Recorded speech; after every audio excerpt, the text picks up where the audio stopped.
টাকা লাগবে। কিরকম?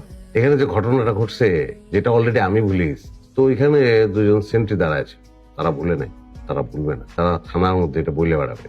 আমি জানি না অলরেডি বলে ফেলাইছি, তাদের মুক্ত বন্ধ করতে হবে। আমি এই থানার ওসি।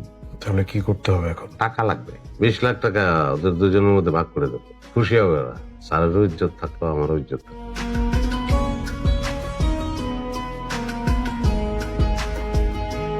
ভাই 20-এ হবে না তো, এটা কি বললেন? আপনার এক্সপেকটেশন কি? আমার হাতে নাই তো, আমার হাতে থাকলে তো আর এই টাকা পয়সা এইসব বিষয় নিয়ে তো কথা বলা লাগতো না। বিষয়টা তো ভাই এখন আর সহজ নাই, কতটা জটিল? জটিল ভাই, জটিল হয়ে গেছে, অনেক লোকে দেখে ফেলাইছে না। রাত 12টার সময় আপনি দেখার জন্য লোক পেলেন কোথায়?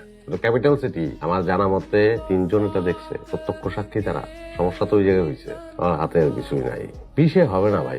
তাহলে কি করা যায় সেটা বলেন। এটা হিসাব আমি করছিলাম যে 50-এর মধ্যে সেটেল করা যায় কিনা। ঠিক আছে, আমি স্যারের সাথে কথা বলে জানাচ্ছি। হ্যাঁ, আপনি বলেন তো, আপনি বলেন, একটু বুঝাই